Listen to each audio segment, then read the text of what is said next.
राज्यात सध्या लोकसभा निवडणुकांची रणधुमाळी सुरू आहे। 20 मे रोजी राज्यातील लोकसभा निवडणुकीच्या शेवटच्या टप्प्यात एकूण 13 मतदारसंघांसाठी निवडणूक होणार आहे। यामध्ये संपूर्ण राज्याचं सर्वाधिक लक्ष लागलेल्या नाशिक लोकसभेसाठी आज प्रचाराचा शेवटचा दिवस आहे।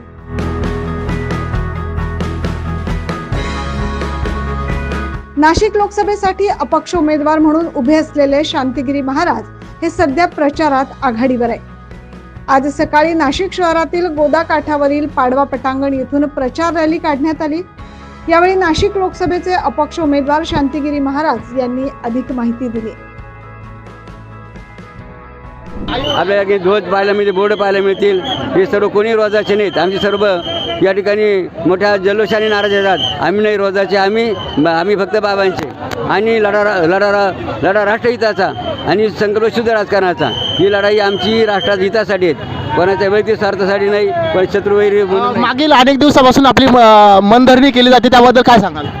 मनधरणी केली, मात्र सर्व हिंदुत्व संघटना, हिंदू सर्व विचाराचे हे आमच्याबरोबर आहेत आणि आमच्याबरोबर असल्यामुळे जे आम्हाला आजपर्यंत सांगत होते की माघारवर घ्यायला पाहिजे, तेच आता आमच्याबरोबर मोठ्या ताकदीने आता या ठिकाणी बाबाला निवडून आणणार आहेत। आपण आपल्या वचननाम्यात देखील सांगितलं आहे की आपण नाशिक लोकसेवेसाठी आपला जो राज्यसभा आपला पगार देणार, त्याबद्दल काय सांगा?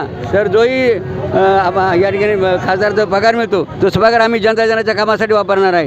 कारण आमच्या गुरुने आम्हाला इतके उभे दिलेले आहेत, तर आम्हाला याची आवश्यकता नाही किंवा आम्हाला संग्रह करायचा नाही।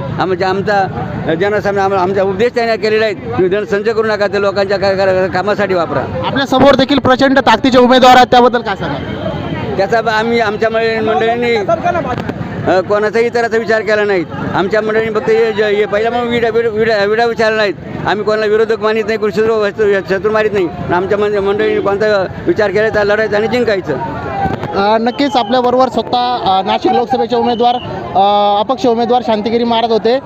त्यांनी सांगितलं की आम्ही जनसेवेसाठी उतरलो आहेत आणि आम्ही लढणार आणि जिंकणार, अशी भूमिका आपण या ठिकाणी शांतिगिरी महाराजांची पाहिली। तसेच शांतिगिरी महाराजांनी लढा राष्ट्रहिताचा, संकल्प शुद्ध राजकारणाचा हे ब्रीद वाक्य घेऊन आपण जनसेवेसाठी राजकारणात उतरलो असल्याचं सांगितलंय। या प्रचार रॅली दरम्यान नाशिक लोकसभेचे उमेदवार हेमंत गोडसे यांच्या कार्यालयासमोर ही प्रचार रॅली आली असता शांतिगिरी महाराजांनी आपल्या जवळील हार गोडसेंच्या कार्यालयाच्या दिशेने फेकला।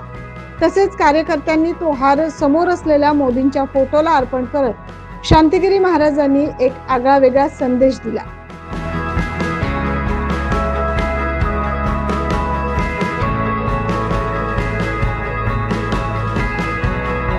यावेळी बादली घडवेल बदल, राजकारण करणारा हवाय की समाजकारण करणारा, अशा आशयाचे फलक या प्रचार रॅलीत पाहायला मिळाले।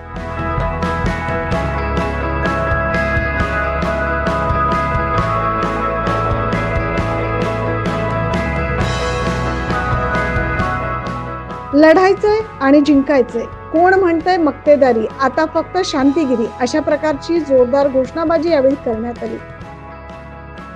या रॅली दरम्यान नाशिक जिल्ह्यासह इतर जिल्ह्यातील जय बाबाजी भक्त परिवार मोठ्या संख्येने उपस्थित होता। 9 न्यूज महाराष्ट्रासाठी यतीन फडोळसह अमोल वाघमोडे।